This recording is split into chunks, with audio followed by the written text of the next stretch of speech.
I want to do this video and do a quick review of absolute value inequalities as they pertain to what you need them for to do limits. So here's a basic one, x minus 3 is less than 2. So here, what this really means is the distance from 3 is less than 2. So a picture of this would mean that you on the number line, you've got 3 at the center, and you're 2 above, so 3, 4, 5, and 2 below at 1. But since it's strictly less than, I can't be 1 and I can't be 5. So really what this corresponds to is the interval 1 to 3, and this is the open interval from 1 to 3. It does not include the endpoints.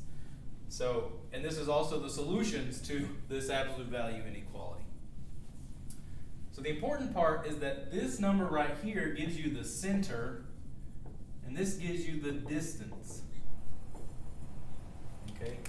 So how does that correspond to epsilons and deltas, or more specifically to epsilons? Because we have that the well, let me step back. And let's look at the first part of a punctured interval, where you say that your x values are within c minus delta c union c plus delta. So remember, this is the interval notation for a punctured interval. So we have on the number line, our center is at c, but since it is 2 open intervals and c is at the center of both of those, we actually can't be c. So c actually has to be an open circle around that center. And then we go delta minus this, because delta is a distance, so we're delta below, but I'm not including this point, so it's also open, c minus delta. And then I'm going to go delta above, approximately the same distance, here to be c plus delta, but it's also open, so it has to be an open circle. So this is what a punctured interval looks like.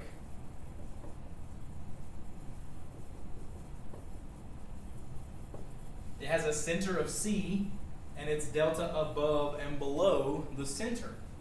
Well, go back to what we just had with the absolute value. We know that we can have this, right? That we can have, that's x minus c is less than delta, because it's centered around c and its distance above and below is delta. The question remains, how do we puncture out the center? Well, in our previous example, we didn't have an issue being the center value, but in this case, I can't be the center value.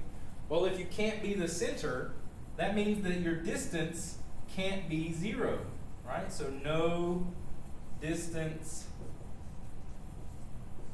of 0. That's pretty important, because we have to be at least some minuscule number greater than c. So remember, this is just a fancy way of saying distance. If your distance has to be strictly greater than 0, then you just say, well, this distance is greater than 0, but less than delta. So this is the absolute value inequality notation for a punctured interval.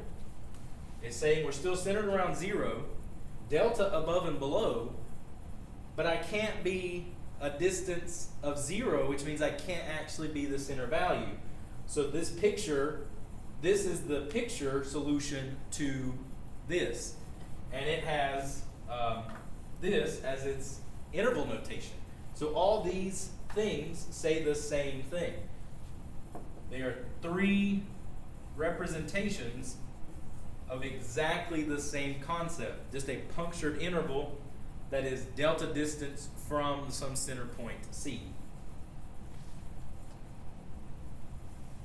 Now what about epsilon? Well, remember, epsilon doesn't have to be punctured, so we have that that's the absolute value of f of x minus L is less than epsilon.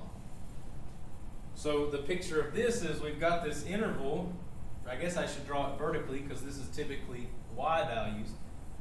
Okay, so we've got some center L that we're epsilon around. So L plus epsilon, L minus epsilon. And what this is saying is that your function values are relatively close to this. Okay, because usually f of x is equal to y. So we're saying the y values is within this range. Okay, and again, we don't have to be punctured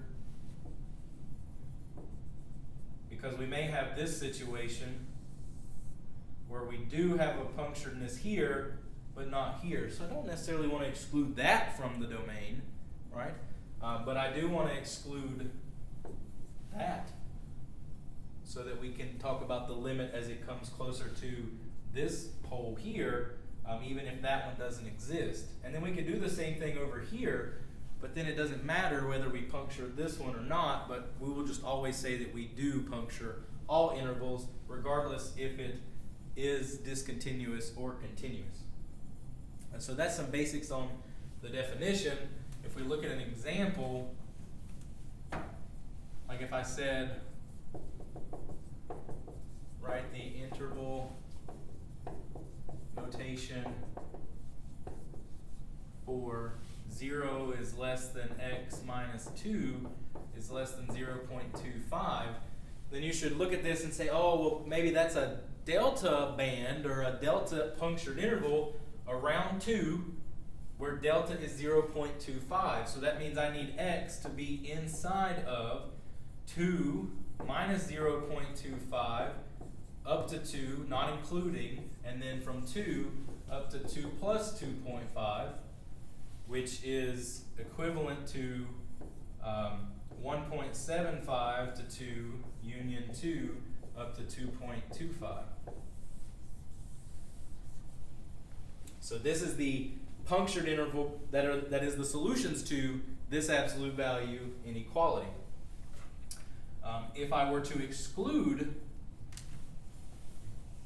the 0, then it's not punctured anymore. So this is just from 2 minus 0.25 up to 2 plus 0.25. Okay, so that's just 1.75 up to 2.25. And usually this is y values. So you'd say your y values are within here, so that is your interval notation for this interval that's not punctured. Now, if you want to get technical about it and be real algebra based, then you can say, well, what's that really doing? Is that saying I'm 0.25 on both sides, or I'm negative 0.25 on this side, x minus 2, and I'm 0.25 above. And so I create this compound inequality that I can solve by adding 2 to all the pieces,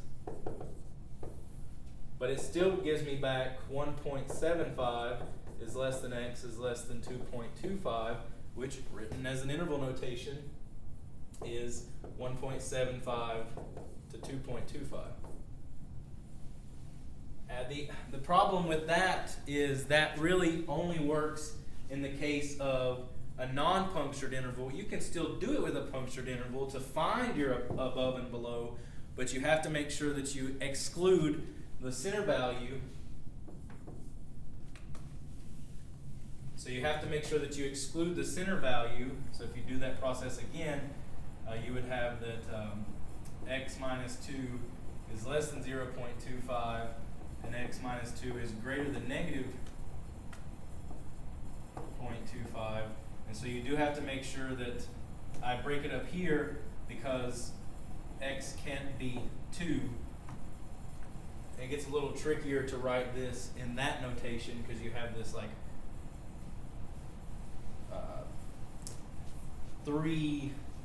these three requirements on this particular inequality. But you still get that x is less than less than 2.25, that x is greater than 1.75, but x is not 2, and this is this and this to all be true. So 1.75 to 2 union 2 to 2.25. Again, another way of saying the exact same thing. So if you really get it through if you really understand the fact that this is the center value and this is the distance from it, and this greater than 0 means that we puncture out the center, meaning we can't be the center or the endpoints, then you're always going to end up with 2 intervals for the puncturedness, as where if you don't include 0, you get one nice closed interval over which there is no union. You have a single interval. So I hope that is a nice quick review of the absolute value inequalities that we really need for to talk about limits.